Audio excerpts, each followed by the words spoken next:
My gosh. Look at this thing.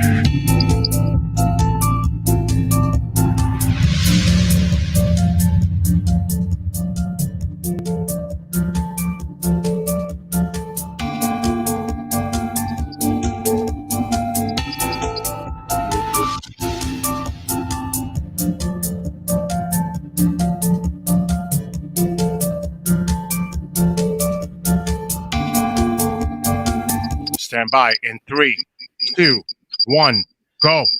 However you are and whatever you are, welcome, good souls of the planet and beyond to Paranormal Now. I'm Alan B. Smith. Join us as we traverse the cosmic highway of paranormal portals and tantalizing turnoffs.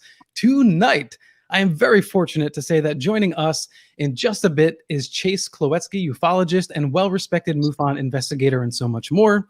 And we'll cover a lot of ground, but tonight we'll be focusing on the documentary Extraordinary: The Seeding, which Chase co-produced. And, we'll ask a lot of questions, but I think one of the most curious questions of all is, what is alien seeding and what does hybridization actually mean? So we'll find out more about that in just a bit. As usual, please share your thoughts and experiences with us or after the show on facebook.com/paranormalnowradio, Twitter @paranormal_now, or in the KGRA chat room. Now, tonight, I'm really excited to share that we are simulcasting video of tonight's broadcast. You can go to Paranormal Pop on YouTube, so youtube.com/paranormalpop, and you can see the live stream. I have Chase with me, and Bill, our producer, is in the shadows, but he's with us as well. And of course, you can go to Facebook page, facebook.com/paranormalnowradio, and it will also stream there. So really excited and grateful that Chase is a part of this this first broadcast video using this platform. And for those of you who are listening, if you do like the platform and you're curious about it, it's called StreamYard. And of all the platforms that we've tested, this is by far the most stable, and I think the most user-friendly as well. So if you want to go check it out, and I'll accept your feedback. Be as critical as you want. Let us know. We want to learn as we go along the way. And the cool thing is, in the comment section on either YouTube or Facebook, if you post your public comments there, I will see, Chase and I will both see your questions pop up in the comment stream here.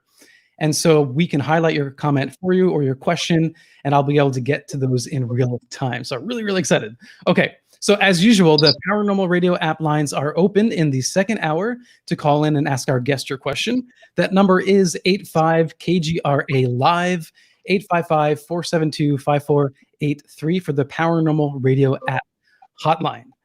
All right, so let's do this. Chase Kloetzke is an active leader in UFO and ancient artifacts investigations. She employs a diverse set of skills and professional techniques known as, quote, the gold standards.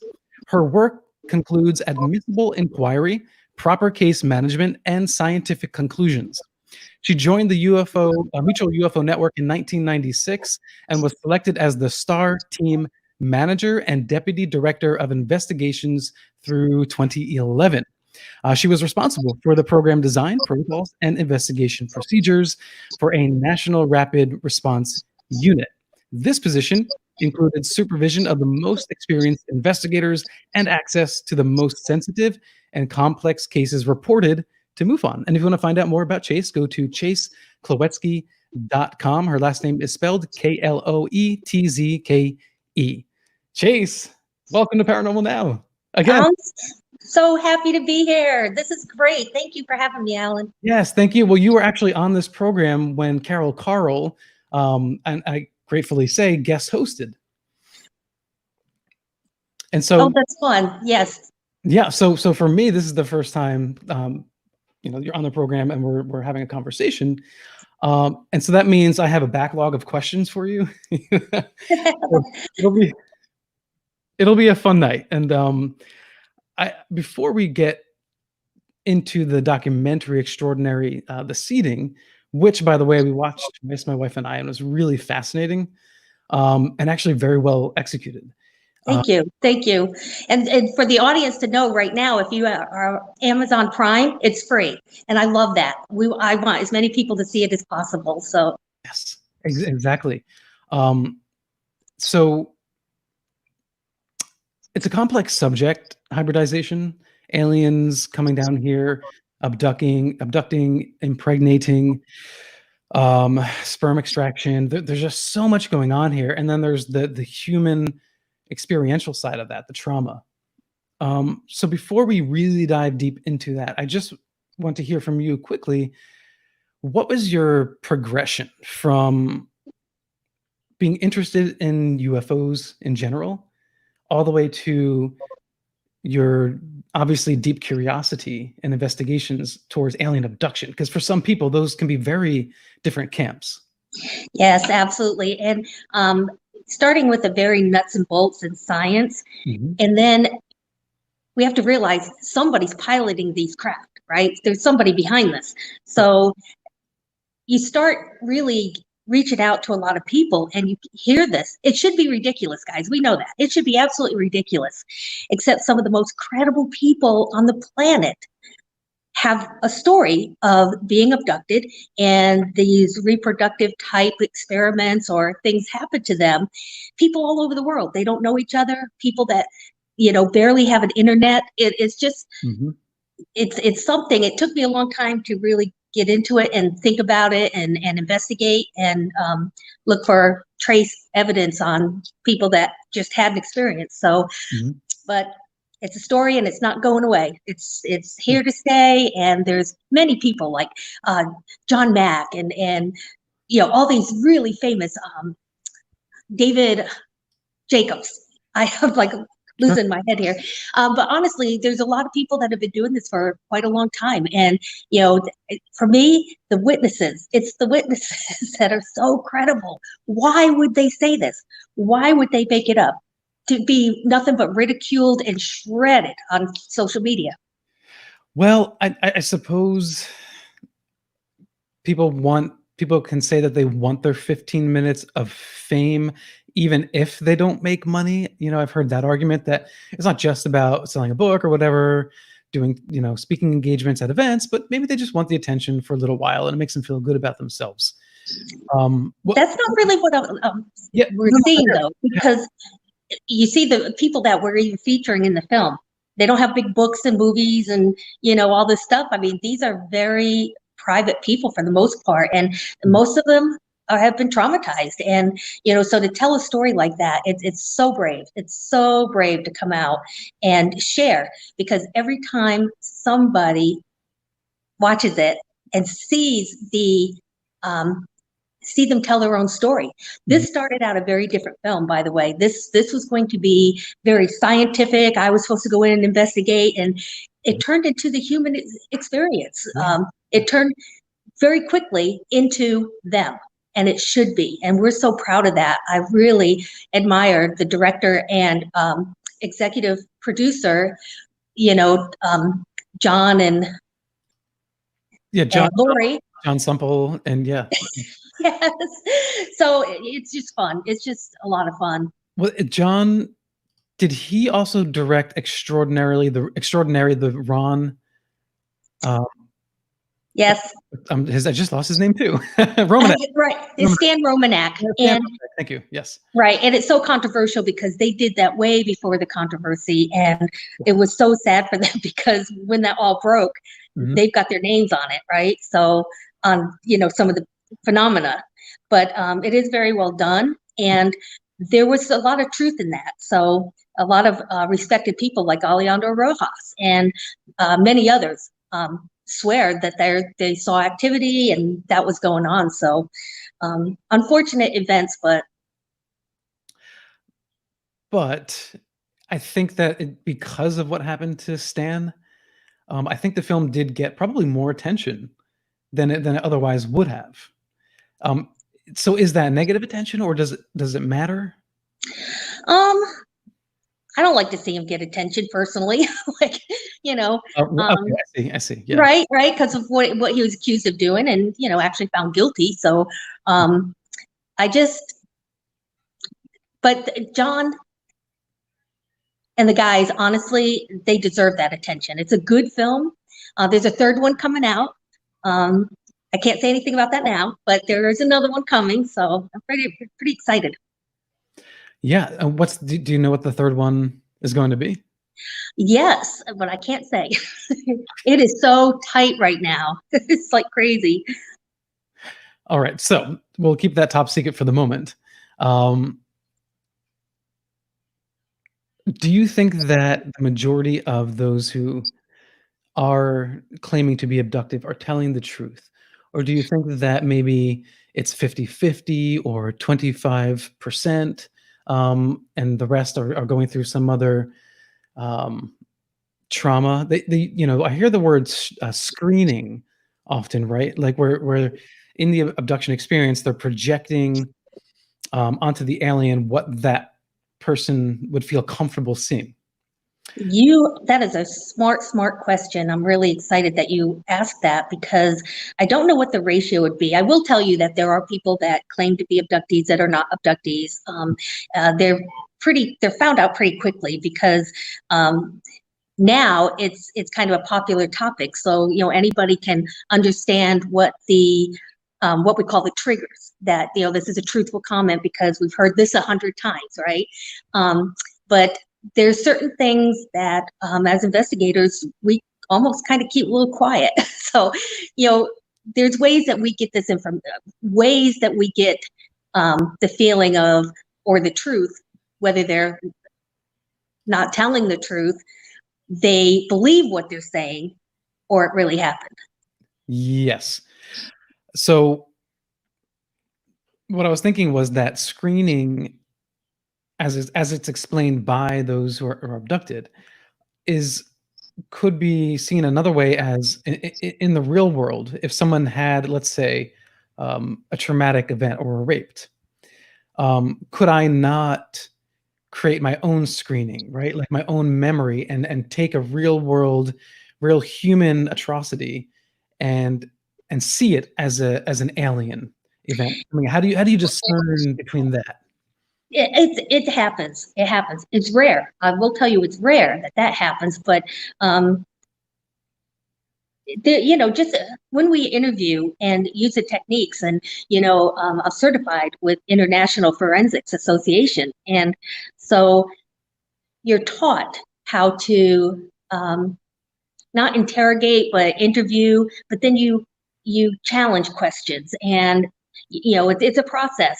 But for the most part, I think it's a special population. So I'm there for more of the scientific, any kind of trace evidence, kind of tracking and tracing abductees in that area. If it's one, maybe the whole street, who knows, right? So that's where I'm mostly in, because it is a very special population.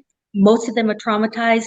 I don't have that skill set. I don't want to cause harm or say the wrong thing. So I pass them on quickly to like Yvonne Smith and some of the people that work with the abductees that are well known and successful. Right. What gives you the sense of credibility for these investigators when you meet and you talk to people? Because to invest in a film like this, and a study, really, like a human study, like you said, I guess you have to have that sense of trust. But how do you know? How do you know when someone is sincere? It's not really trust. When you go in, like when I go in to any investigation, my belief system stays outside. And everything I do is about, it'd be the same way you would kind of go through an interview from a homicide or a robbery. I mean, we're looking for facts. I'm looking for details. I want them to tell their story. I'm going to have them tell it reverse. I mean, but you don't want to be an interrogator either, but it is a special population. And, who am I to say, I don't believe any of that. And I love the comment in the film where she says, it's just a story until it happens to you. Right. Right. But isn't that true for any strange phenomena? Yes. We were watching Skinwalker Ranch, The Secret of Skinwalker Ranch on the History Channel. I have to say, I'm happily surprised with how that. Me too. Right? Yeah. It's very few UFO shows that come out with, real science, money invested, smart people behind it. You have civilians, you have scientists, you have investigators, and I was so happy, and I was hoping it would be that way. However, they've raised the bar to the point where if you're not getting evidence, if you're not have that observation data, Right. I almost think you have to move on, like, because these guys, I mean, this and also unidentified, to the Stars Academy, this whole field has jumped 10 steps ahead.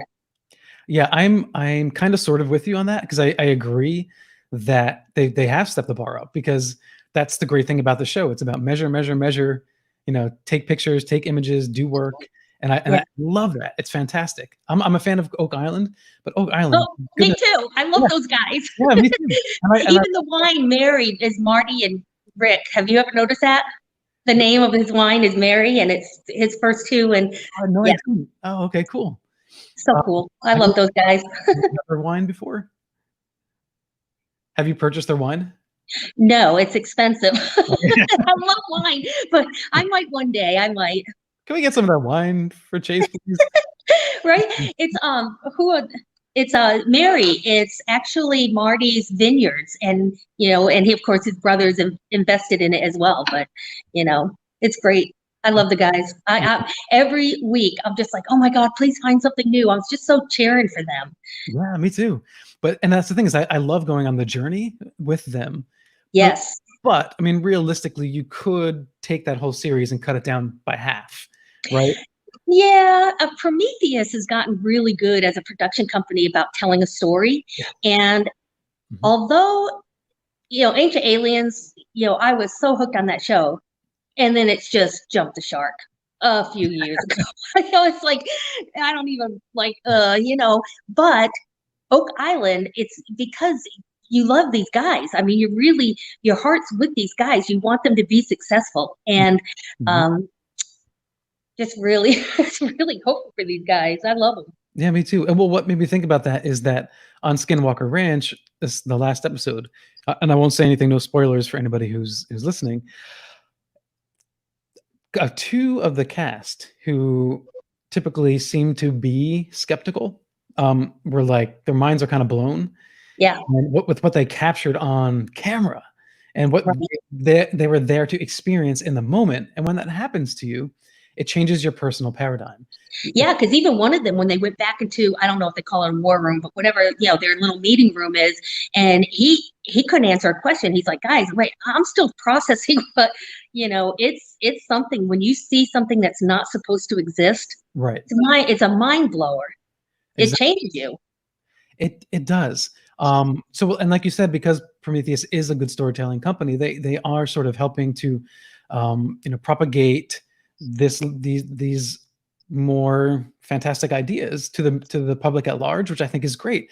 And yeah, I mean, Ancient Aliens has definitely gotten very loose, but it's still entertaining, and I appreciate that it injects the alien phenomena into pop culture. Absolutely. And that's why all of the shows, have a little bit of that somewhere. And it's, for everybody who's watching, you're opening your eyes, which is why we need more shows like Skinwalker and Unidentified, because people are going to believe what you're saying. If you're touted as the experts and, the authors and, all the titles they like to give you that we don't call ourselves.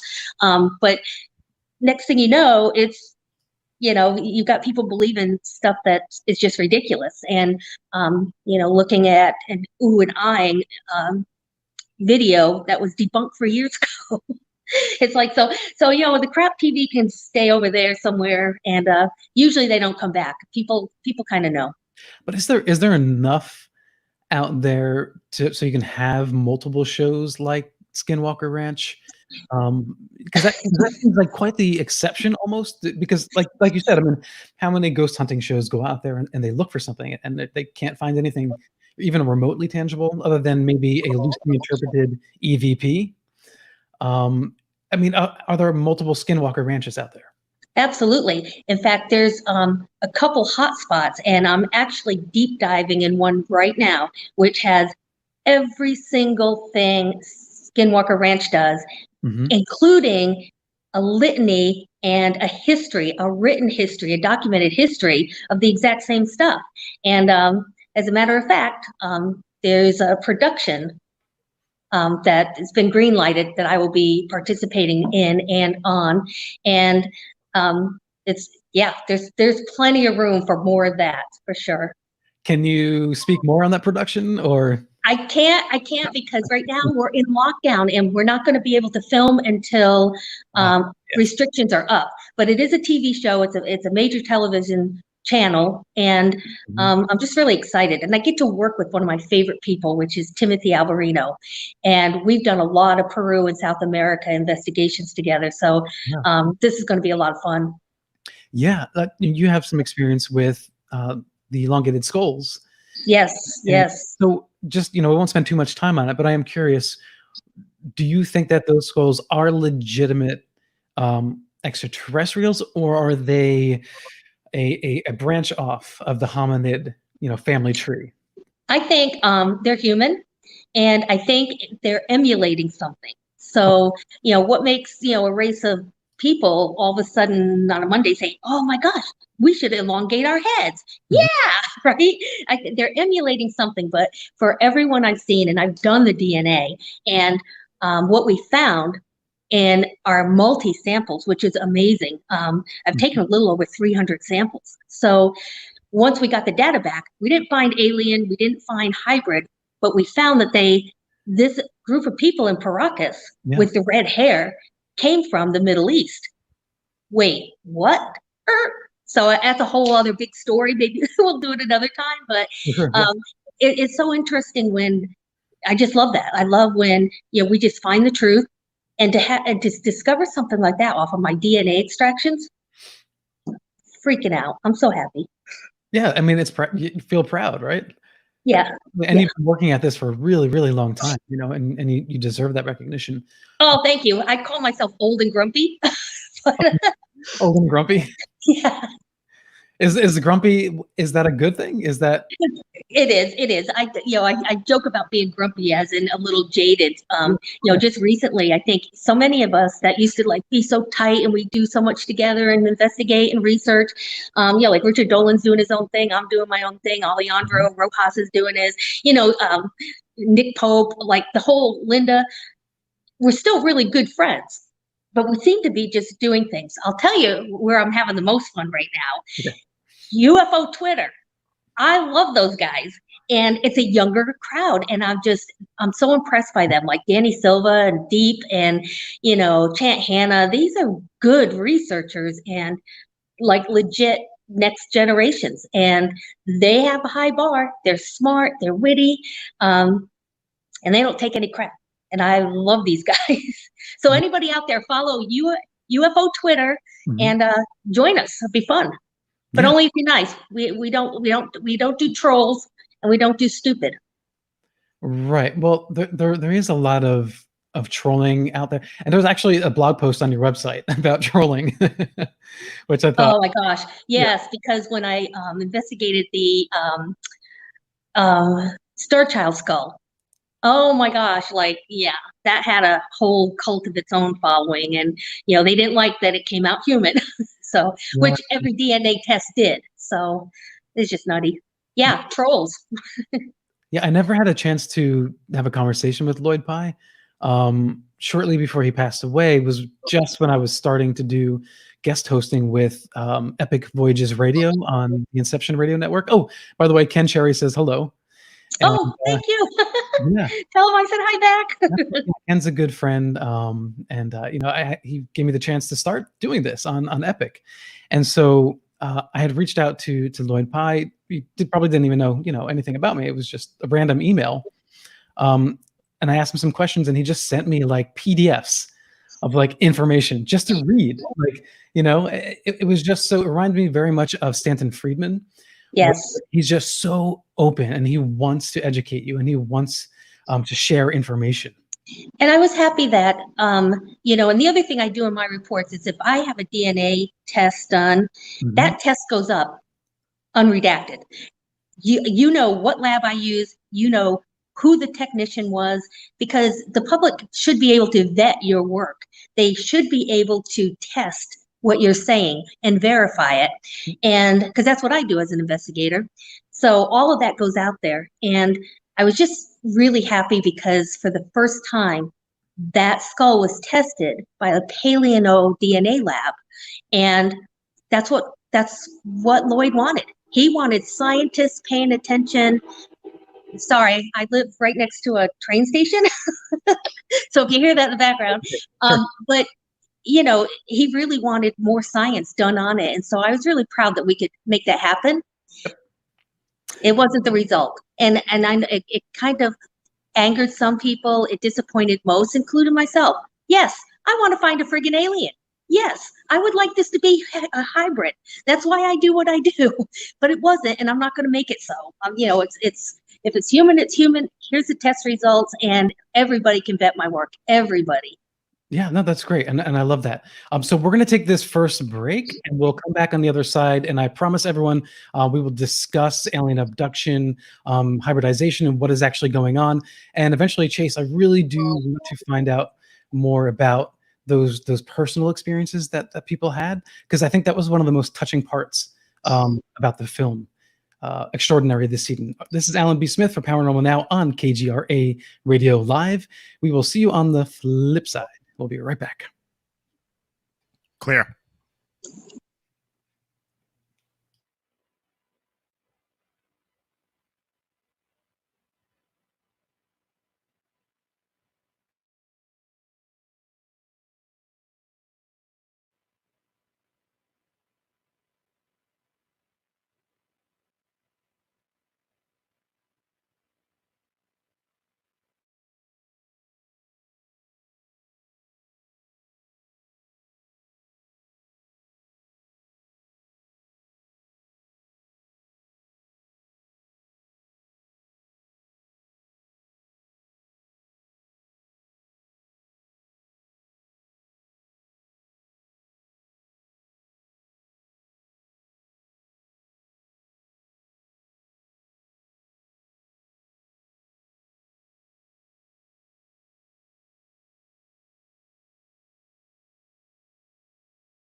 Brave for someone to make their story public in this arena. We'd look away and the ship would light up, and the next thing is just boom, it's gone. Men and women have been taken for purposes of reproduction and hybridization. I was abducted. I wake up and there's such a bright light. They would tell me to look in their eyes. They're controlling your thoughts. Inserting this gigantic tube inside of my body, it's painful. I'm now looking who this man is. He is inside of me. It's a screen image of the reptilian. They began the insemination process. A new embryo is created, and that little hybridized embryo already formed is implanted in the womb, and she will gestate.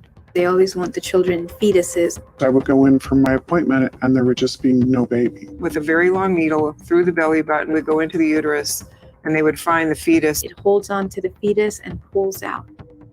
And then they bring this little girl in the room. And he said that she's yours. This beautiful eyes, this face, and I see myself in the child. She was emanating her feelings. I was shocked. It was nobody's right to impregnate me and use me as a laboratory rat. I went from 210 pounds to 115 pounds. These beings that are doing the abducting don't have the same morality as we do. They don't think what they're doing is wrong. Hearing other people's accounts will make you go, okay, I'm not crazy. I'm not alone. Who are we serving? We need to ask those questions. Look, human beings taken animals in the wild and bred them. Can we be bred into something different? The answer is absolutely. Of course we can. Educate yourself. Be open-minded. Don't be dismissive. People have been taken. You can't ignore this anymore. Make up your own mind. Don't let anyone ever tell you how to think. Sorry, guys, not all ETs are good. And welcome back to Paranormal Now. My guest is Chase Kloetzke, and what you just heard was the trailer for The Extraordinary, The Seeding. And for those of you who are watching the show live, you saw the trailer yourself, which is pretty cool. All right, so taking us out of the break also was Septembrio. If you want to find out more about their music, you can go to septembrio.com.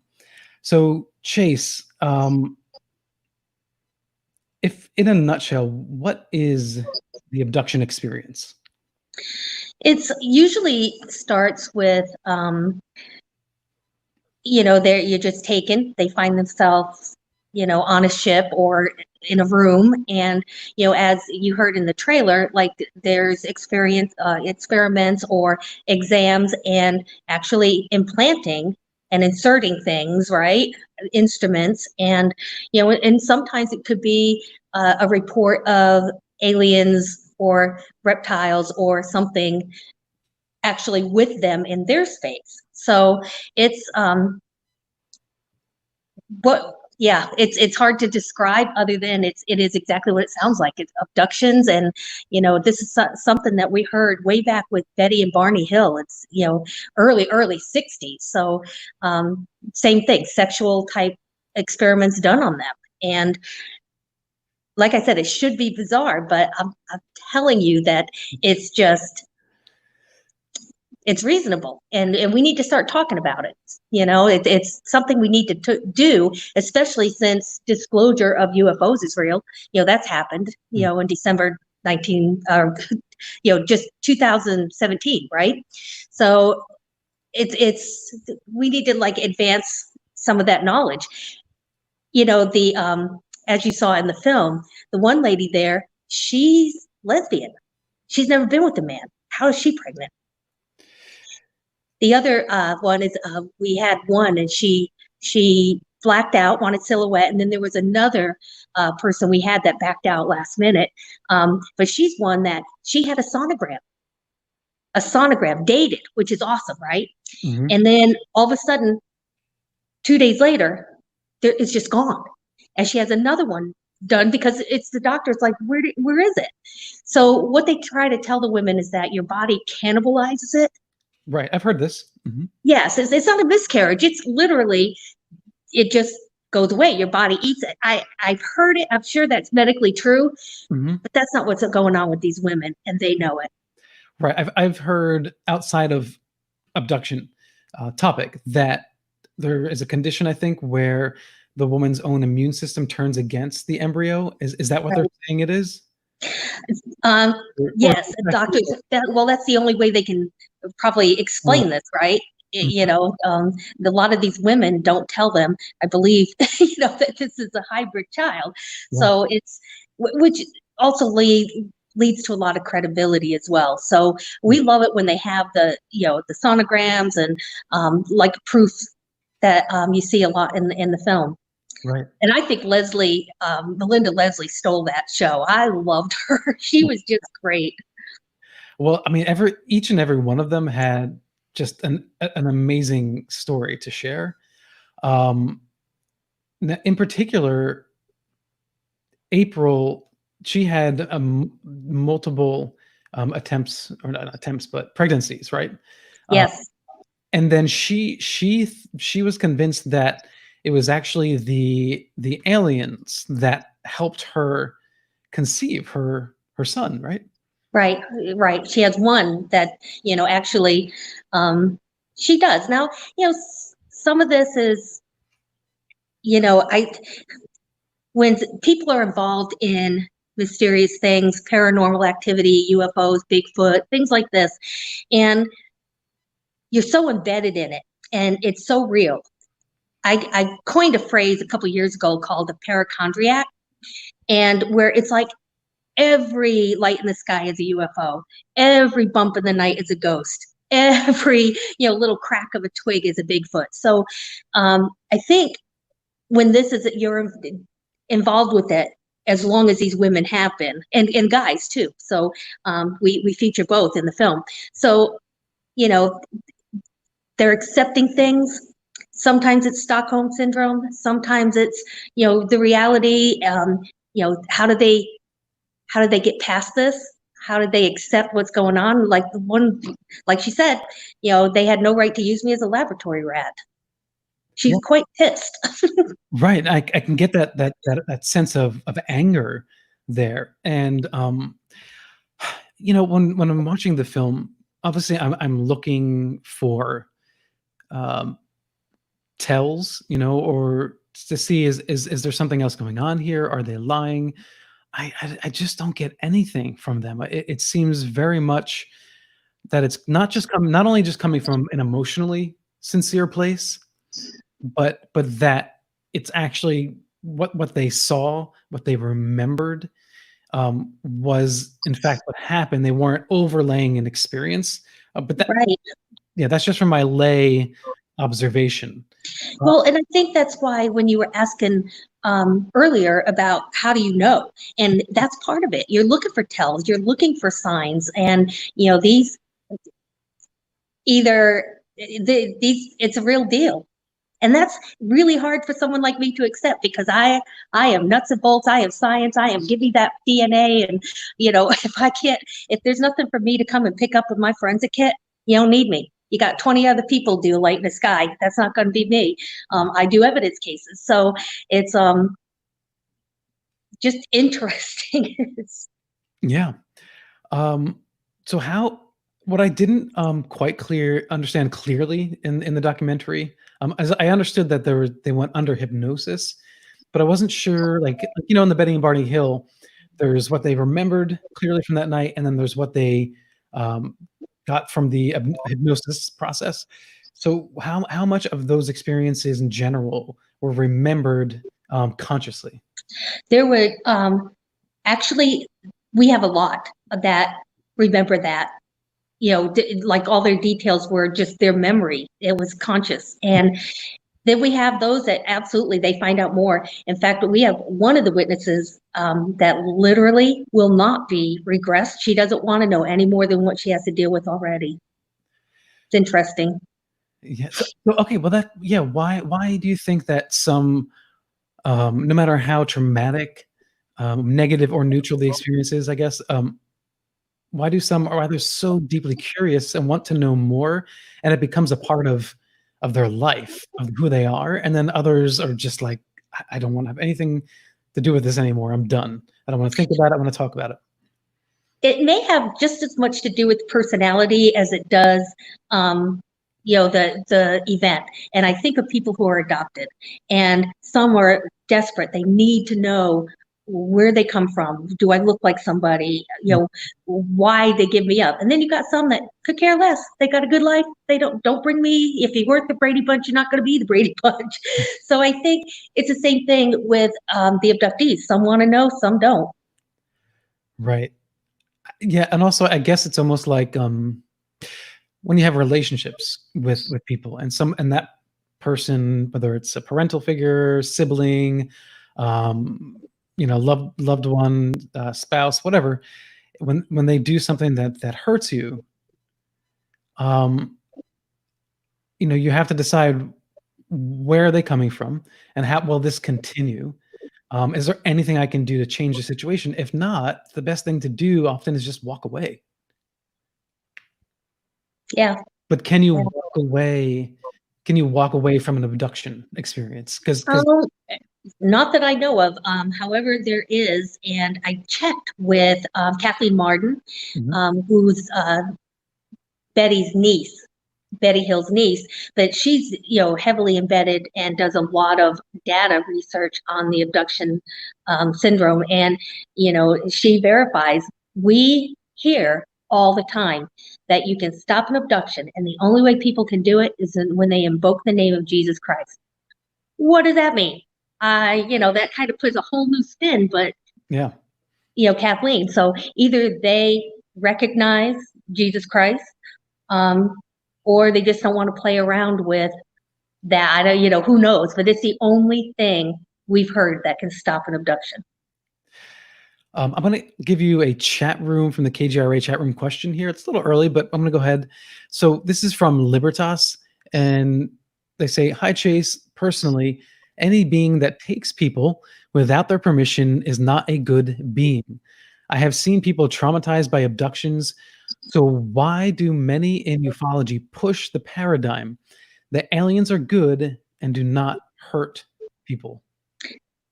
That's not what you're going to see in our film. You heard Mark D'Antonio say, they don't have the same morality as we do. And I agree. I remember it was one of the former Utah state director made a comment that I'll never forget. And she was debating another person that it was all love and light, and they're here to save us. And, and she says, look, and her name was Elaine Douglas. She's like, look, you can take me out of my house kicking and screaming and take me out to a steak dinner. You still kidnap me. So, I think that's the deal. The one gift that we're given as humans is agency. We're given the chance to make up our own minds. And that agency is so sacred and so important because it separates us from so many other things. And when that's taken away, it's sinful, period. It is sinful. Okay. So here, that's the irony, right? Because this is going to get really complicated. So we don't have to go down this road if you don't want to. But for me, being raised Catholic, that was one of the issues I had, reading a dogmatic conservative interpretation of the Bible, because I looked at much of what was in the Old Testament and how people were treated by a higher power, God, if you will. And I thought, well, that doesn't seem right. Even if we messed up, I wouldn't do that to somebody. That doesn't seem right. And then here we are with these cases of abduction, and we look at these beings and they say, well, even if it's for a good cause, right? How they're doing it is totally wrong. It's, and so that's kind of, I guess, how I saw my interpretation of the Bible growing up, right? And so if that's the case, then it seems a little ironic to call upon Jesus to be your saving grace under such a condition. Although the New Testament, I get, separate from the Old, but it just all kind of overlaps. I spoke at a conference in Branson. It's what is it? The Legends Conference, and this is your right-wing True Legends. Sorry, this is your right-wing prophecy community. They're evangelics, and they believe that this is the deceit that is coming in the end of days, and they believe that that when the Bible says in Revelation that even the elect or the most educated will be fooled, how are you going to do that? You're not going to do that with, some guy popping up saying, hey, you're going to have that technology, right? So they believe that it's going to be a UFO and they're going to come down, they're going to give us a little bit of, cancer cure, maybe free energy. And, we have this bliss and we're all embedded with them. And then all hell breaks loose. And so they think it's a deception that will fool the elite because the scientists would want to be there. It answers a lot of questions from Revelations, like how are they going to ride in on a cloud? How are they going to, so there's a lot, and I'm going to go on a limb here and say, because I've been very honest with this before, that prophecy community has just as much proof as any other UFO researcher, whether it's nuts and bolts, whether it's consciousness, they have just as much to back up their theory. So it's interesting. What do you mean just as much? Well, meaning, they have data and details from, the Bible and historic things. And they think that these aliens are just demons. And, how is Satan going to build an army? He's going to build an army because we know demons, where they come from, right? It's the Nephilim, fallen angels, blah, blah, blah, blah, blah. But how are you going to build an army to go against everything else? Right. And they believe it's the hybridization, but it's demons and it's evil entities.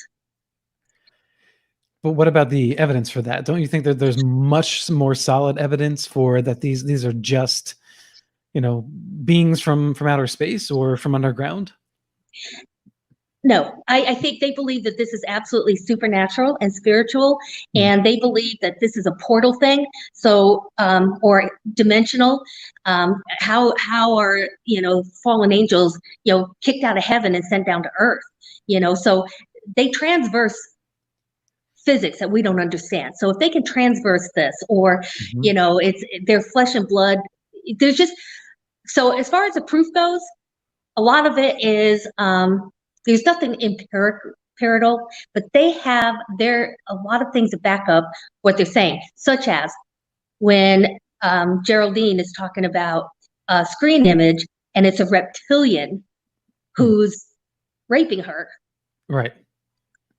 A reptilian, so they automatically say, Satan is, a serpent worship, blah, blah, blah, blah, blah. So, and then they have like all these ancient stories. They have all this data, biblical things, especially, not only on the Bible that we read, but also on a lot of Bibles that didn't make it or books that didn't make it. Right. So there's a lot with that. They're a little less nutty about some things too, to be honest with you. Who's less nutty? The prophecy community, when I'm talking about like Timothy Alberino, I mean, he's deep in that. And, I just love this kid to death. I worked with L.A. Marzulli for a long time. He is amazing. I love L.A. He's been doing this before it was cool. And, there's just a whole group out here that are working hard. They're doing their work. And I really appreciate it because they're doing it the way it needs to be done, much like you're seeing in Skinwalker Ranch. So if we're not seeing these, craft land and aliens coming out, it's anyone's guess. And anybody telling you they have it figured out, they know exactly what's going on, turn it off. Don't even listen, because this is craziness. We've even heard Tom DeLonge talk about not so good. We hear all sorts of people with more information than we get talk about, get ready, guys, because we're not sure this is going to be good for us. So, when Geraldine in the documentary emphasizes that during that rape, as it were, it was a natural insemination. Right.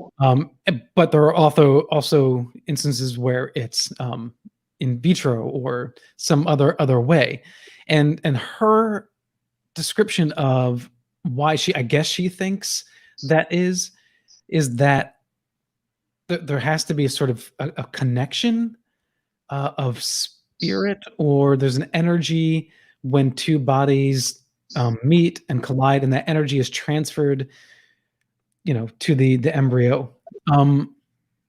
And now, so my understanding is that she felt like she was sort of drugged, right? And then instead of seeing a reptilian, what she really saw was a person, Right. very like perfectly attractive man that would fit like her ideal man, right? And that's what they screened over top. And so that is to make it a pleasant experience. What I wasn't sure was, is it sort of like if you are, I wish I had a scientific term for it, but I don't. If you have a wet dream, people can have those, and it doesn't make you a bad person, right? Just because you did. So is that sort of what it's like, where you're not with the right person, you're in the wrong place, but you're kind of going along with this dream sequence, and that makes it just pleasant enough in the moment so that it's not, it doesn't bring a negative energy to the experience. I agree. I mean, I really don't have an answer for that, but I think what you're saying makes sense. If they can do it with just tools and instruments, then why are they taking a risk like that? Why are they actually coming down and going through all the hoopla, right? I think you're absolutely right. There's a connection. And what if certain people that have had the experiments before, because she talks about the tube being inserted, right? What if they have been somehow changed a little bit, that they can breed with another species? Right. Because that one doesn't imagine if you're okay. So I'll kind of circle around back to that. I forget the woman's name, but one of her experiences was being in a cavern underground, and she remembered the floor was like wet and moist. It was like a cave, and we've heard a number of reports. Not necessarily insemination abductions, but just all kinds of abductions, all kinds of encounters, not necessarily abducted onto a craft, that take place in caves and underground. So are they coming from up there or down below or both? Yeah, that's exactly where we're going now. Now that, it's kind of been outed that they're real, the government admits this, the military admits this, and, now it's like, okay, well, who are they and what do they want? That's exactly where we're going now. And I've always said, paranormal, UFOs, Bigfoot, this phenomenon is connected. And each of those disciplines, we don't like to mix our sciences, right? So nobody's sharing this information. And I think Skinwalker Ranch is blowing that right up right now. So, and I also think, does it have to be one or the other? Can it be all? What if we have interdimensional beings that are more of a supernatural type of visitation? We have entities from other planets. Why does it just have to be one or the other? So, I personally think most of this is going to be a physics we don't understand. They're transversing. They can, teleport or whatever you want to call it. And there's more evidence for that than anything else. So. Right. So obviously, if you can accept the idea that there's one extraterrestrial species visiting, then why not multiple? Right. And it's so funny when you hear scientists speak in this matter of the likelihood of extraterrestrial life. They say it's very high. I think the majority of astrophysicists would say that's so. And yet they have such a hard time accepting that maybe one of those or several of those have figured out how to kind of spy on us, hang around here. They get caught once in a while, but nothing too damning of their presence. And I think you have an opportunity to speak to more people in those fields. What's your sense? Are they afraid of the reputation, or do they really just think that these witnesses and experiencers are having some other non-extraterrestrial experience or non-interdimensional experience? Yeah, we have a lot of people, especially in MUFON, which I'm not a member of anymore. Like, I resigned all positions out of MUFON, and they they're just so nuts and bolts. They don't even recognize the abduction. There's some people that think this is all my lab and government, playing tricks and, doing all this, psychological op. And, so again, it's complicated, and we just got started, sort of. Just got started in the alien abduction. Well, yeah, or we're trying to connect more dots. We're getting more and more data. So as you're getting data and witness statements that I was scared, and they had me look in their eyes, and I felt very calm. I calmed right down. We hear that all the time. So that's a data point. So now we can go ahead and trigger that into an algorithm and trigger that into a chart. And we have very, very smart people, UFO Twitter guys, and it's like brilliant people on that page that, come out and they'll tell you that this is where it's going. This next generation, my generation were gumshoes, right? Mm-hmm. This next generation, they're so smart. They're already on it. I mean, they've got standards and education level that is through the roof, and we need that. I love these new guys. Yes. Well, speaking of that, and a new way of investigating and discussing, because a lot of us have discussed in these ways for years, but now it's coming to the fore, like you said, through UFO Twitter and other means. I'd like to get your take. I don't know. Have you seen Hellier? The series? It's a movie? It's a series by documentary makers, but essentially what they do is they just document their investigative experience, their journey as it were, and they don't get necessarily a lot of nuts and bolts answers like Skinwalker Ranch, but there are certain happenings and coincidences that are just uncanny, and that's the side of all of this, I think, that might hold the key to linking it all together, because it's like you're following the trail of crumbs. Well, and I think some people have the answers. Bigelow didn't stop for nothing. No, he didn't stop looking for nothing. And and that's it. You have that aerospace industry and the secret keepers, the black project guys, like guys with skunk works and stuff like this. Why are they involved? I mean, you have Steve Justice now with To the Stars Academy. He was the SR-71. Like, he's one of the head engineers behind building this. And when they're all looking in one direction, kind of want to look at what they're looking at, right? Yeah, exactly. So Bigelow looking at paranormal and UFOs and a different aspect. And then you have all these others. Jacques Vallée has been, very involved. The NIDS, the scientists, all this stuff is going on, and so many are just chasing little lights in the sky. It's always only going to be a light in the sky.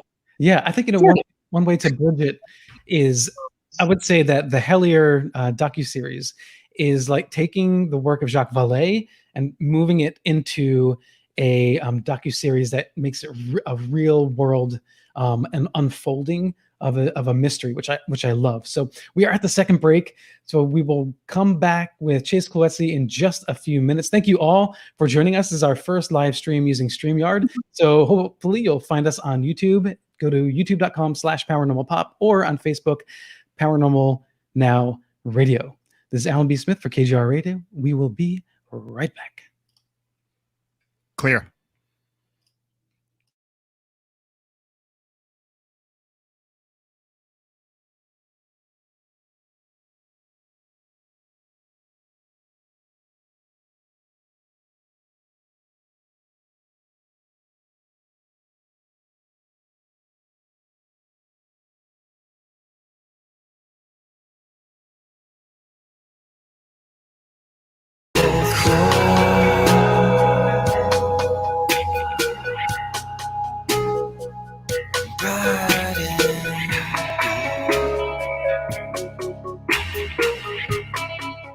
Mark Slade Investigates the Stephenville UFO.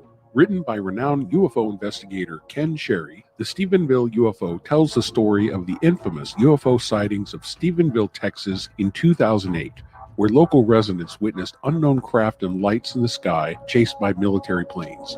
These sightings would set off a series of events that would quickly become one of the most controversial and well-documented UFO cases in U.S. history. Mark Slade Investigates. The Stephenville UFO is a fascinating and frightening tale of sinister plots and shadow government agencies vying for control of the nation. Author and researcher Ken Cherry has woven an intricate tale that shines a light on an ominous chapter of American history and proving that not everything is as it seems. Mark Slade Investigates. The Stephenville UFO is now available on Amazon.com. You listen to us, and we listen to you. And so does the CIA. KGRAradio.com.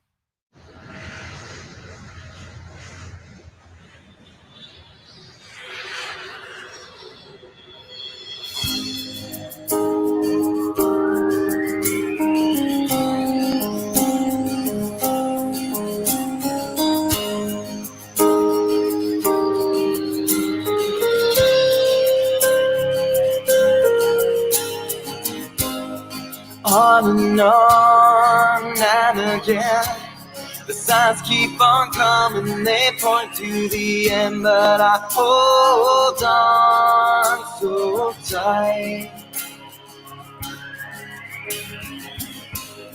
Back and forth in my mind, reading conclusions I don't wanna find, 'cause I know it's not right.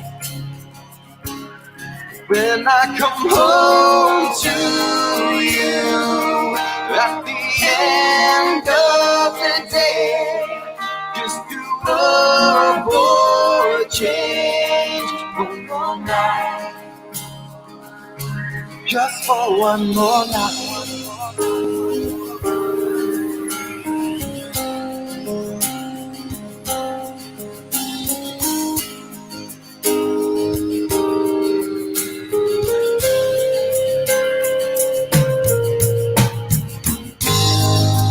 Fall down, you gone too soon. I can't sleep here all alone in my room. I can't hold on, you so tight. My heart aches from this change, but I can't let.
Okay, we seem to be having some technical issues with Alan B. Smith. So I'm going to run a couple of commercials. I don't think you need to. I think we're okay. Okay. Can you hear me now? Now I can hear you guys. Okay. All right. We're back. Well, see, that's the great thing about the visual stream is that at least you can see us, even if you couldn't hear. All right, so welcome back to Paranormal Now. This is Alan, grateful host, and thanks for Chase Kloetzke having such a good spirit hanging out with us tonight. I really appreciate that. I love your show. This is fun. Thank you, Chase. I really appreciate that. So if you want to find out more about Chase Kloetzke, just go to chasekloetzke.com, and about the film we're discussing tonight, it's extraordinarytheseeding.com. Okay, so now that we've got the audio straight away, my question to you, Chase, is, have you personally had an experience? I have. Yeah. but it's not an abduction. It was a quick little, we're in a cornfield, we see a being, and we're gone. And it wasn't that we were afraid of it. It's already, I just felt like this horrific fear. And everybody did the exact same thing. It was almost hive-minded. Nobody said a word, and all of a sudden everybody's turning and running. And we don't know why. Like, why am I running? And it was just a weird experience. But yeah. And, I had another one, like, you can't get out there and chase these things all the time and not have stuff. There was another one I had with Chase Kloetzke. We were investigating up in North Carolina, and we had a bunch of people with us. I believe there were 9 of us. And, we're walking through the woods, and it's this like tiny little batch of woods. So when you have the power lines and the community, you know how they always plant those trees for the EMF. So it's a little tiny batch of woods. You can almost see from one end to the other. Well, we're in there, and we go down this little ditch, and when we come out, we're supposed to see right there, the big open field. And we didn't. And we're in here, and I'm embarrassed. I'm frustrated. We can't get out of these woods. And we're walking and walking. Next thing I know, we're back in that ditch. We come out. Sure enough, there it is right there. A couple weeks later, we get a call from one of our evidence guys that goes over the video, and he's like, Chase, you're not gonna like this. I'm like, oh no, what? And he's like, all 3 helmet cams are missing 8 minutes. Oh my gosh. Now, have you had a cryptid experience in particular at all, or? No, but I love going out there. And, because it's just something about being in the woods, and, all of a sudden you hear like a little twig break, and everybody's like, oh, what's that? Like your heart's racing. It's a little scary. It's like, that's just cool, especially when you're old and grumpy like me. I love those moments. What? Yeah. My experiences with the paranormal are quite limited as well. But we did have an experience where we were camping, and something was heard outside the tent, and we happened to be in a place that was a kind of a paranormal hotspot. Long story short, I had to run out of the tent for personal reasons, and was hesitant to do so, but had to go, and there was nothing there. I mean, it was like something was walking right next to the tent. You could hear like a crunch, crunch, and we knew one of the fellow campers had a dog, but it was a little dog with 4 little, Yeah, right. It wasn't that. That's not what we heard. And then there's nothing there. Just like whatever it was gone. So bizarre. I also had a paranormal experience, and in the bathroom coming out of the shower, and it's one of those great big mirrors, and all of us that had the big hair in the 80s, right? We all still blow dry our hair with our head upside down, right? So I'm blow drying my hair, and all of a sudden I flip it up, and there's a man literally standing right behind me. You guys, he was so solid, I thought I was going to get hurt. I thought so bad that I kind of dropped down and hunched and realized I dropped the only weapon I had, which was a blow dryer, but it's all I had, right? So I pull it out of the wall so hard, it bends the whole thing out. And I'm waiting, and I'm cringing, and I'm just waiting for it, and nothing. So I kind of turn around, he's gone. I'm like, oh my gosh, he's in my bedroom. He's, what's going on? So I walk out there, and about the time I get to the door to my bedroom, I'm thinking, wait a minute. Like, my doors are locked. And my dogs would bark like crazy to anybody who even walked by the house, let alone come in. They're mental. And I kind of sat back, and I thought, oh my gosh, like, what was that? But when I threw my head up, I looked right in his eyes, and he looked just as surprised to see me, it seemed. So then I kind of had a moment where I kind of giggled a little, and he's probably calling his wife right now saying, I just saw this crazy woman with this black hair flying. She just popped up in my mirror. It's just like, and I just, what do you do with that, right? Well, there's not much you can do with it, I guess. It's so funny. It's like, we have so many moments out there, especially with the team. And, I love being in the field. It's this shut down is killing me because we should be out there right now. We should be filming. We should be, working cases.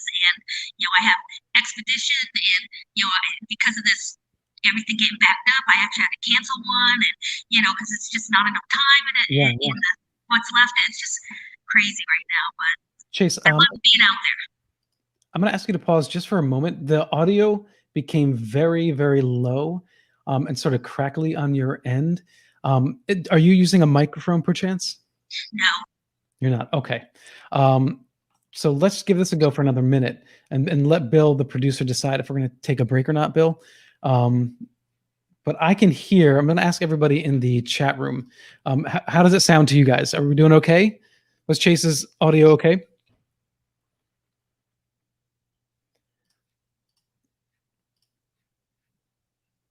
Okay. All right. I think we're okay, Chase. Oh, okay. That sounds a little low on my end. Okay. So how did you get involved as a producer for the film? This was something that I was working with Jack Ross, and we were already working on a book with the same topic, and that's where we get a lot of witnesses. And much to his credit, Extraordinary, this Roman X story, did so well on Netflix. Netflix wanted another movie. They're like, you guys, you killed us, let's go, because it was banking big time. And so they're like, what do you have any ideas? And Jack in this meeting says, Chase, don't be mad, but I just threw it out there and they loved it. And I'm like, no, that's great. It's awesome. It isn't about mine, right? And so Well, Chase, I'm sorry. I'm gonna hold it right there. We're gonna take a break, and while we take a break, we're gonna see if we can get the audio fixed. So everybody, stand by. We'll be back as soon as we possibly can. Thanks, Bill Skywatcher, our producer, for giving me the signal here to take a quick transition. So hang in there. We will be right back. This is Alan B. Smith for Paranormal Now on KGRA Radio. Clear.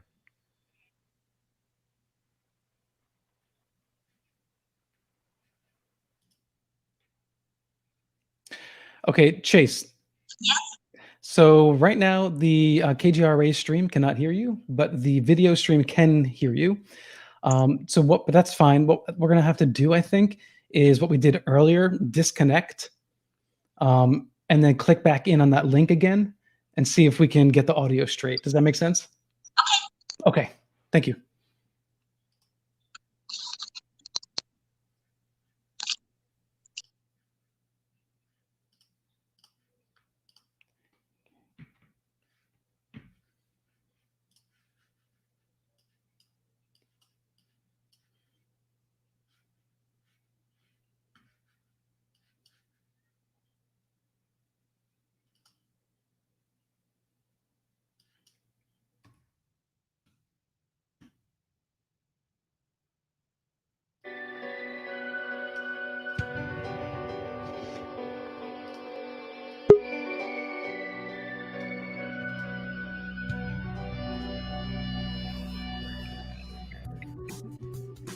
All right, Chase, how are we sounding?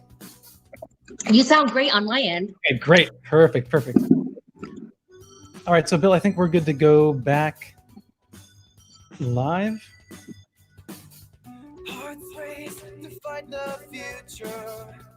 Okay, Bill, are we ready to go?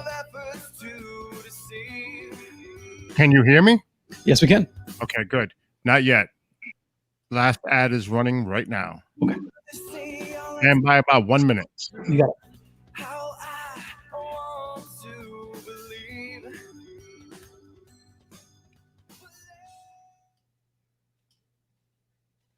For years, the KGRA digital broadcast station has been your contact for live UFO paranormal talk radio worldwide, bringing you the top names in research and investigations 7 nights a week. Our listeners connect to the KGRA on various platforms like TalkStream Live, TuneIn, Spreaker, iTunes, iHeartRadio, and many more. Now, you can stream your favorite paranormal talk radio shows with our new smartphones. Listen to your favorite paranormal talk shows from any mobile device 24/7, free with smartphone or tablet. Utilize custom features to access news, show pages, archives, contests, events, and live interactive chat rooms. Set show notification alerts and never miss your favorite live programs. All free and available to download in Google Play or the iTunes App Store. You ready, Alan? I'm ready, yeah. Know that music. Music is killed, and we're ready to go. 3, 2, 1, go. And welcome back to Paranormal Now. This is Alan B. Smith, your most grateful host. Very grateful to have Chase Kloetzke on here. We've got the audio good to go. So I think the most important question for me in regard to abduction cases is the long-term effect that it has generationally. Because anyone who has a trauma in their life, it's not just them that it affects their children, sometimes unconsciously their behaviors that are passed down, and no one even is aware of it. I mean, we understand this in terms of African American history, right? That there's trauma passed down from slaves to their children and grandchildren and so on and so forth. And so there's sort of a built-in trauma. So other than doing a regression and other than just, trying to understand what happened, how does the therapist help them deal with the emotional trauma itself? I'm sure it's like most any other trauma. And I don't really know how to answer that, because that's the part that I pass on to like Yvonne Smith and some of the others. Barbara Lamb is just sweetheart. Like, we are on totally different sides of a lot of things but I just love her. She's like the sweetest little lady, even though we disagree on theory. But, the people that I've talked to, I'll use Melinda Leslie as an example. She researches, she got right into it. It's like, wait, this is happening to me. Let me find out what's going on. And then you have others that just, had a family and just kind of stayed quiet and kept trying to have a baby. And then you have, Geraldine, doing these very thoughtful meditations and doing them live. I think everybody's just dealing with it the best way they can. And I don't think most of them have not had therapy. Some have had regression, but yeah, I don't remember many of them at all having therapy. Yeah. Well, I guess they say it in the documentary, right? Just the fact that other people can say, hey, I've had this similar experience. It makes you just feel a sense of relief that you're not alone. Yeah, and that they're not crazy. And almost any investigator is going to tell you, when we first talk to a witness, usually the first word out of their mouth is, "I'm not crazy." And I think, it's like, so they don't want us to judge them like they're crazy, because what they're about to tell us is, it should be ridiculous, except they know it happened to them. And 9 out of 10 times, it's like, dude, I've heard this 30 times, last year alone. So, but, you have to maintain that very professional, hands-off persona when you're involved in an investigation. Because the other thing that happens is there's a lot of attention when things first happen. Investigators are there, they're telling the story, and it feels so great to get it out. And, I try not to buddy up or almost be family. And they want to do that because they feel bonded to you because you're the first one that believed them. Mm-hmm. And you can't do that. And the reason is, and I made a huge mistake, and it's because then you have another investigation and they feel abandoned and they feel like you left them. And I would never, oh my gosh, right? Never want people to feel that way ever. And so that's always bothered me. That, that one witness was very hurt and was like, and the truth is, I'm kind of a friendly person, right? And so, I'm just whatever. And it It was terrible. So right now it's just like a police officer. You don't get involved. You don't have dinner with them, and they want you to. You're out at their house, and they're like barbecuing. And I was in this one investigation in Tennessee, and this guy's smoking this friggin' chicken. It was just amazing. And he's like, "Come on, Chase, have a little bite to eat with us." I'm like, "No, I'm good. I'm gonna go make a phone call or whatever." And I'm eating my little granola bar in my car, just dying. But you can't. You just have to be careful because they're already traumatized to begin with, even if they just saw something in the sky. So to cause any more hurt on them is just not something I want to do. So I always try to give that advice to investigators, that the professionalism of an investigator is probably your greatest gift, and they need that. They don't need a new friend. They really need a good investigator, right? That's why they call you. Yeah, exactly.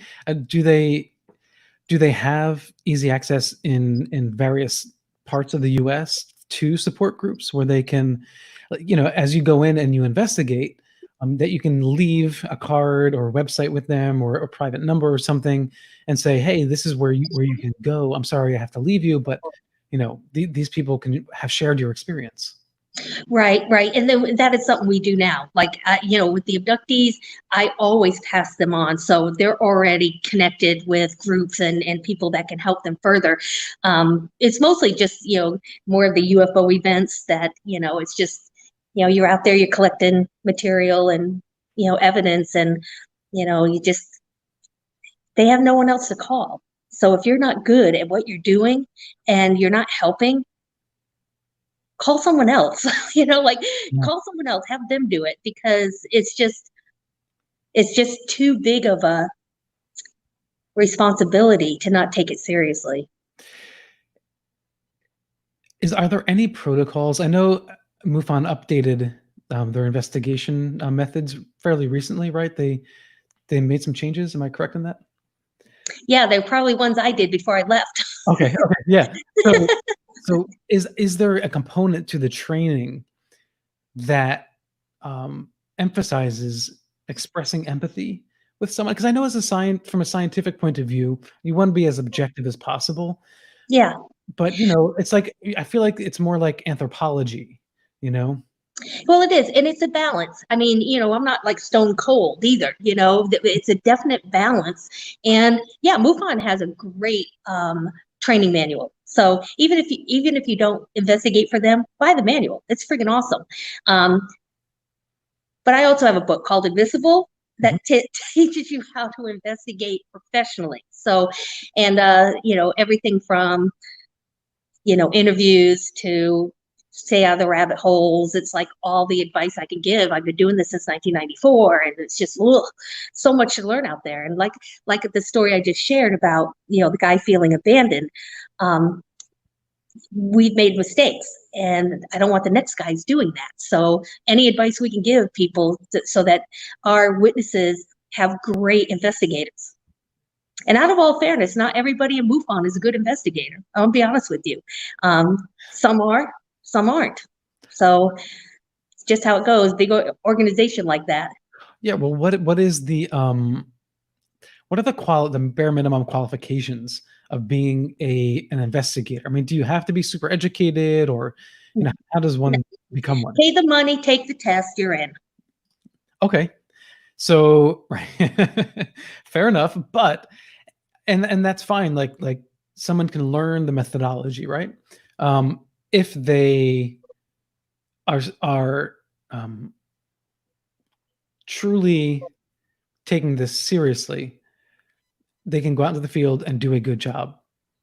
Yeah, and you can pay them money, like you said. And what if that person just says, "Hey, I've got this thing, good for me. Now I can be an investigator and do whatever," and they're very loose and they go. And somehow, like, how does that? Yeah, it happens, and not just in MUFON, just investigations as it is. I'm sure you recognized in the paranormal world that, you have these 3 guys that watch ghost hunters and thought that was the coolest thing ever. And they get black t-shirts, they all stand like this and have a paranormal Facebook page. And then they're actually going out to people's houses. They have no idea what they're doing. So, yeah. So it's just nutty. So it's to have that professionalism, but ufology is so far ahead. So if I'm in Scotland, say, and I walk up to another UFO investigator and say, "Hey, I'm investigating a C4 AN," they know exactly what I'm talking about because we have a universal coding and status. And paranormal, like everybody's all over the place. There's no set standard and no rules, and we have rules out here, and strict standards. So, look at someone like Richard Dolan. You don't see him baffooning anything, right? He's brilliant. He's great. What he brings to the community is amazing, and everybody's got their niche, but it's the professionalism. Look at the professionalism of the people who are most successful in this field. Right. Oh, Richard Dolan is in the documentary for those who are listening. Yes. Yeah. And I guess the whole idea of the conservative ufologist, it seems, I think you were alluding to earlier, is going by the wayside, right? Is that okay, or? Yeah. I mean, the field's moving forward. So, unidentified Skinwalker Ranch, they're up in the game, seriously up in the game. So, the conservative people, they obviously still have a place. However, most feel fired by To the Stars Academy because they want nothing to do with UFO people. I'm good friends with Lou, but he doesn't see me like that. He sees me as, a military officer wife, like his wife. And it's just, I think there's room for everybody. But the game is so far ahead right now. We've already had disclosure. Everybody's waiting for a big announcement from the president or the UN or something. It's already happened. They're already moving on. And to tell you the truth, being up here in DC, I have gotten in and talked to lawmakers. Yeah. And I can tell you one thing right now, if you don't have a clearance, you're not going to get that discussion, because now it's the Navy lab guys, the Navy rocket science guys that are studying this phenomenon and briefing. It's no longer UFO people, and it never was. They don't want UFO people up there. They don't. And so this whole phenomena has been pushed so far ahead, so far ahead. And right now it's about science, professionalism, and toys. Geiger counters, EMF meters, tri-field meters, observables, the kind of observable cameras where it's just not good enough one. We need to triangulate this stuff. So you need several different views. It's about not tripwires, but the laser, alarms. It's this stuff. We need documented evidence. Yeah. We got tons of stories and they're awesome, but we have tens of thousands and thousands of thousands. We need evidence. And so this is where the field's going now is, big boys got the big toys. I got medium ones. It's like, we're all going to do what we need to do, but, well, what evidence is there in the abductees experience that is legit, that you can present and say, look, this is real world physical evidence to suggest something truly did happen to this person? It wasn't just a dream. Yeah. A lot of times it will be something as the sonograms, or in Betty Hill's case, there's like this pink powder or substance that was still on her dress, and it has been examined a few times. They don't know what it is. So there's things like that we're looking for. Sometimes we get implants. Had a witness just recently, and he was a veteran. So he had this thing in his hand forever, and it's just started bothering him. So he goes to the VA hospital, tells the doctor, take this out. So he gets an x-ray. Doctor says, okay, yeah, I can get that. He numbs him up, he cuts it open, he takes it, and the guy says, can I have that? He goes, sure. So he put it in this little tube, and the doctor marked it. It was like one of the best cases, right? And he comes back and we're examining this thing. And first of all, it's magnetic. So you put it on the little sterile pad and you put a magnet next to it and it comes right out at it. You take it to the other side, they got little wires coming out of it trying to reach the magnet. It's the creepiest thing I've ever seen. I was just like, it was creepy. Yeah. But honestly, that's what we're looking for. Tech that we don't understand and, things that work like that. So creepy detecting tech is what we need.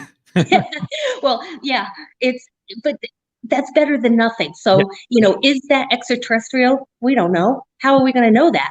But we could pass that technology on to the STARS Academy, to people that are going to actually do something with it. Yeah, and so is there a way to, how there's the search for extraterrestrial intelligence SETI for a time there? I know they stopped, but they had a program where they sort of aggregated people's abilities to access information and use their hard drives at home to run data, right? Right.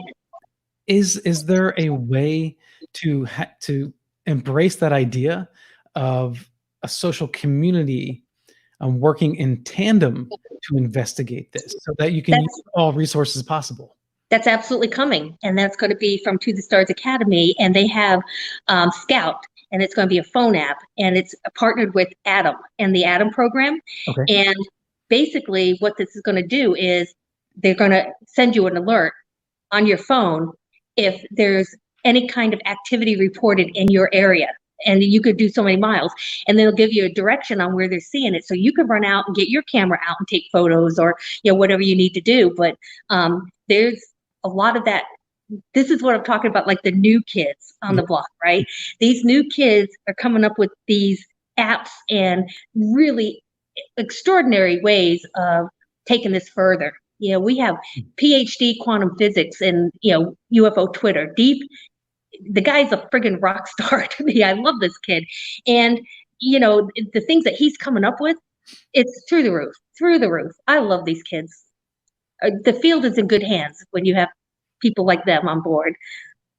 Right. Well, you can also easily afford, okay, not everyone can easily afford, but if you save up a little bit of money, you can afford a portable spectrometer, right? And you can hook that up to your app and on your phone. It's just amazing. I mean, the things that only the most wealthy or the professionals in the field had access to, tech has become so small and so inexpensive that field investigators can bring this to real world investigating. What about MUFON investigators or anyone who considers themselves a professional ufological investigator? Should they be gearing up with that stuff without scientific training like ghost hunters do? That's a really good point. And, it's why I educated myself and took a test. I was certified on an international forensics certification. It's the only one out there. If it was a college course, I would have taken that, but that's all there is. There's college courses for processing evidence, but there's nothing to collect it. And it's actually very difficult, and it can easily be messed up, which is my only complaint with Skinwalker Ranch, right? They go running right up to this dead cow, right? It's like, dude, where's your, no. And don't touch anything. Stop touching things with your hands. Or those gloves protect you. You need sterile gloves to protect your evidence. So it's like the little mistakes, but they're great. They're doing a good job. But I think it's your responsibility to keep current. I constantly research new techniques or new protocols in the Department of Justice and the Institute of Justice. That's the protocol and the rules I follow. It's very easy to do that because now you're using the same skill sets and the same information as the police department, the FBI, the CIA. So anybody that investigates, that's your set of standards. So you don't need an admissible, you don't need a MUFON book, you don't need, what you need to do is, educate yourself and make sure you're honing in those skills. And when you're talking about equipment, I do have a lot, but I've been doing this a long time, and I take really good care of my stuff. So, I've had a tri-field meter for I don't know how many years. It still works great. It's perfect. But that's why I don't have cute clothes, guys. It's why I cut my own hair. It's birthdays, Christmas. I want night vision. I don't need a diamond ring, right? I can relate to that. Exactly. It's like, that makes me happy. Whoever's cutting your hair, awesome. Me. Okay, cool. So, thank you. I think in terms of that, like, if I want to spend a little bit of money on some tech for this, I think I'd rather do that than buy clothes that I would really love to buy, because I tend to be attracted to clothes that are expensive. Right. So I end up being I end up being kind of grungy, which I'm cool with too. So I try to mix that balance as best as I can. But yeah, how do you spend money on things when you're fascinated with the subject? And if you have a team or a best friend, go in it together. You can make this a kind of a group thing, even though you investigate individually. And I suggest that, or two. It's always a rule of two. But yeah, there's ways. There's really ways. And of course, you got Craigslist, all those other sites that I don't even know about because I'm too old to care about, like, what is it, Pinterest or whatever. And so there's ways. There are. So we have a question from the chat room, and that is from Libertas. It says, government's study of ufology. Do you think they also study abductions?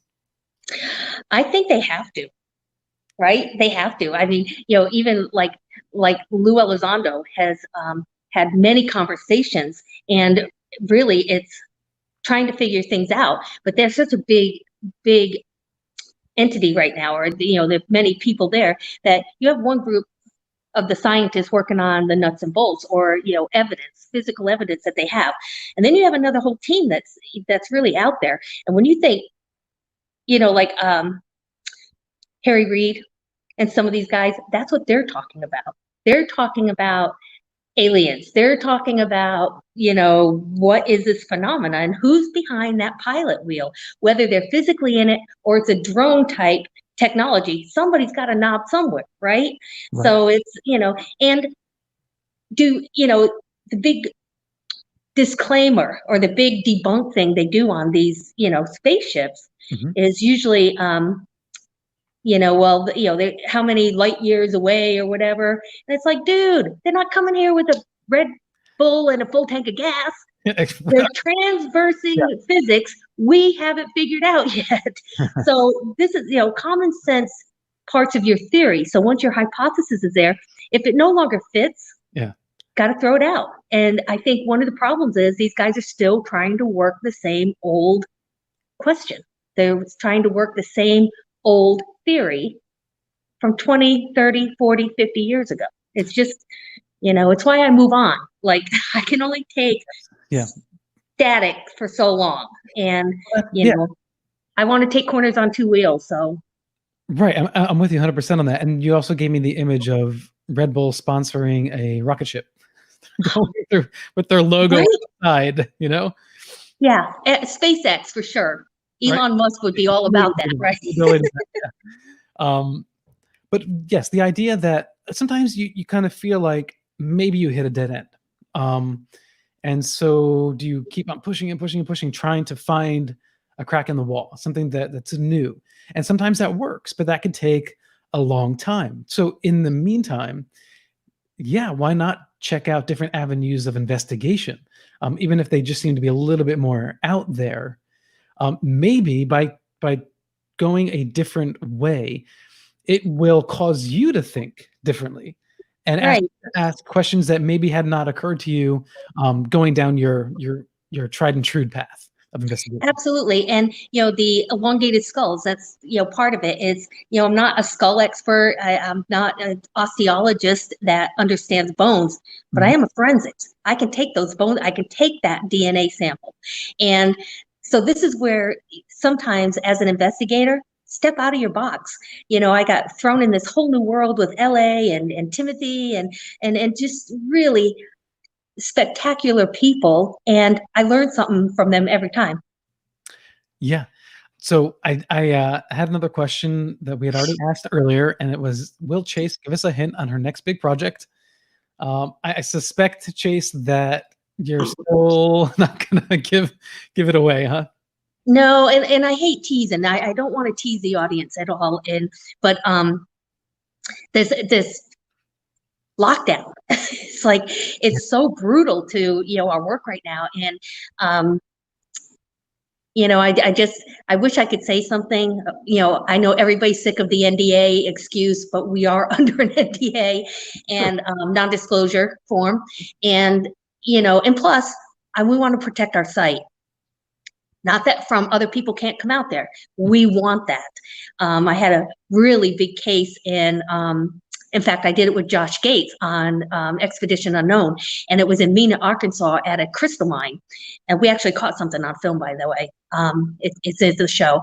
But after we got done with the investigation, I called some of my favorite investigators, people that I know are rock solid and good, and said, get in there, guys. See if you can find the same stuff we did. See if you can back up our evidence. And that's how we're going to strengthen any kind of evidence at all, which is so rare in ufology to get any evidence. So it's why we have to document. I want people to still call and be able to tell their story. Mm-hmm. But investigators need to start picking up evidence. They need to start understanding that this is what we need. This is the next step. I'm telling you, you watch the Skinwalker Ranch. That game is so up right now. Yeah, exactly. It's like, that's the new play field right there. Right there, that and unidentified. That's our new standard set, period. So, and there's still room for, investigators that don't want to rock and roll and, don't mind going out and, sitting with people and taking their testimony and, and that's awesome. There's room for every type of person, mm-hmm. But I'm rock and rolling. You're rock and rolling? Rock and rolling. All right. Well, you've been rock and rolling, and then sometimes the tune just changes, but still keep on going, and that's fantastic. So is there a difference, do you think, for the male abductee versus the female abductee? It seems to me the emotional pain that they experience is the same. It's just like the guy in the movie, right? What he experienced was humiliating, painful. He lost all that weight. I mean, it really rocked everything. It took him years to crawl out of that one, and which is why we were so lucky to have his story, because we need to hear it, because males are picked up as well, and their sperm is taken, and there are experiments done on them in places they don't want to go, and that's just how it's horrible. Just again, going back to, this isn't just new phenomena. Barney also had that taken to him too, right? He had the sperm extracted. And for a man, not that it's any easier for a woman, because it's not, but men are going to process things much differently than women. Okay. And it's just devastating to watch. It's just devastating. I bawled my eyes out at the end of this movie, and I was there, right? So it's just, the edits are amazing. I love the quality. It's film quality. Well, because it's respectful. It's not flashy. It's doesn't have that cheese factor at all. And sometimes people with good intention want to make a ufological film entertaining. Right, not us. Because that is part of it, right? You're telling a story. But here it was just utterly compassionate in its story. And I think it felt clean. I think that's the best way that I can describe it.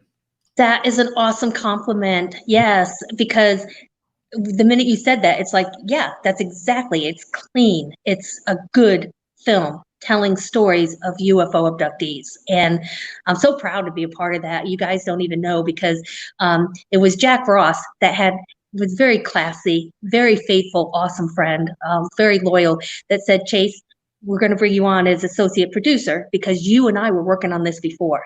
And so that's how it happened. And then he had me, lock down witnesses and professionals and, Richard Dolan and all the others that appear, Mark D'Antonio. And, so it was my first experience as associate producer. And I loved it. It was great. I like being in back of the camera way more than in front. Yep. I'm very much I love doing this, but in my everyday life, I just like being outside doing things and interacting with other people, human beings, hopefully not aliens. Right. I have a question here from Carol, actually, in the chat here on the video stream. And this is, how are these very impacted experiencers able to discern, quote, alien contact from MK Ultra? I think that's still something that we're not sure of. Like, when they're telling their stories, and mostly under hypnosis, there's more and more people that know, like Linda Leslie knows she has both, right? So after a while of processing everything, and again, that's not my specialty, is, the psychological part of that after. That's when I pass them on. And because that's the best thing I could do for them. It isn't try and work through this with them. They need to talk to people who know what they're doing. And so that's a great question. I'm not sure anybody really can prove that it's MK Ultra or it's legit. It's a tough question. This is a very complicated, it's a complicated topic, and it's a complicated phenomena. We still don't even know if they're like coming here, with that full tank of gas and Red Bull, right? So we've gone so far, but there's so much more we need to learn. And this is something that, if you find out ghosts are real, that's cool. So we know there's like an afterlife somewhere, and that's awesome. If we find out that Bigfoot is real, how cool is that? Oh my gosh, we have a new species and it's real. You prove that the aliens or these saucers and this technology is real, you just changed the world. You changed everything about our life. Right. And so what if you're already a believer? Does it change? Does it, if the society collective accepts that yes, aliens are here, there's a phenomena, would that change how you see things at all? Or I am a believer, obviously, but I could tell you that I've also have a very healthy dose of skepticism, because not everyone that tells you they've been abducted has been, and not everyone that tells you that, aliens were at the end of their bed was real. So, you take every case or every report completely, you leave everything outside. No judgment. You don't bring anything with you but professionalism, and you do your job. You do your job as an investigator. Yep. And I have found people hoaxing. I have caught people lying, but it's not as common as people would think it is. Right. Do you remember John? I think it was John Mack. Didn't he have a client that essentially went undercover and told him a yarn, supposedly under hypnosis, and then came out at a conference and said in front of a whole bunch of people, "Hey, I just made this story up, and Mac just ate it up, and I fooled him. Ha ha ha." Unfortunately, that happens, and it's sad because John Mack was amazing. These were the guys that I followed, and they blazed a lot of trails. I mean, they were the first in it. It's Linda Moten Howell. I don't have the same theories or the same mindset as she does on most of her work, but I can tell you that I respect her. I love her depth every time I see her. She knows I respect her and adore her, because she was doing it way before it was cool. She was doing it when, those good old boys, these good old boys in UFOs now, they're nasty. They really are nasty. Not all of them. There are some good old boys that's still in that little network that are nasty. Nasty as in it's I'm right. and you're Just wrong, mean, just or- mean. They're just mean. Yeah. They can't stand it. There's still these old guys. Remember, MUFON's an older organization. There's no youth in there. None. I don't know a single young person that's an investigator in MUFON. Not one. They're mostly, I think it was Clifford Cliff that joke that, a MUFON meeting looked like bingo night at an old folks home. Yeah. So, and it's kind of true. Yeah. It's an old group, but Linda took some crap from those good old boys way before. So, as much as I don't like it, she had it 10 times worse, and she made some rules out there and she kept going. And that's my model. I'm going to go. I have haters. I have some people that I wouldn't tell them if their car was on fire, so it's like, but I keep my head down. I don't get involved with the gossip. I don't get involved with all that crap. I just work. And I think that's where we need to start setting these standards. And people aren't going to look up to those people that do that stuff. You know what I mean? Sure. When they're making public remarks about other investigators on radio and all this, no one wants to work with them. It's fun to hear for a little bit because, you're eating popcorn and it's a little drama and it's kind of funny. After a while, nobody wants to work with these people. And who's going to look up to them? Who's going to look up at their history and what they've spent so much time doing and think they were awesome? Right. Retrospect might be a little painful for some, I suppose. Yeah, history's not going to be kind to a lot of people. I'm just going to say that. Leave it there. Well, before we run out of time, can you tell me what you think this hybridization and this seeding is? Like, what is going on? Honestly, I don't know. If I were going to formulate a theory, my theory would be two-sided. So first it would be, maybe they can't stay here or, work here. So they just they're just trying to match us together. So, maybe it's something that we can do together, like on their planet and they're on ours. And the other one is, people are building an army. So it's, I don't know. And I am not going to dismiss the biblical narrative. I'm just not going to do it because 100% spoke in the name of Jesus Christ, not Muhammad, not whoever the Mormon prophet is right now. It's Jesus Christ. This is what is the only way to stop an abduction, according to every expert out there. Right. So this is what abductees are reporting. Yes, and I can't dismiss a biblical narrative.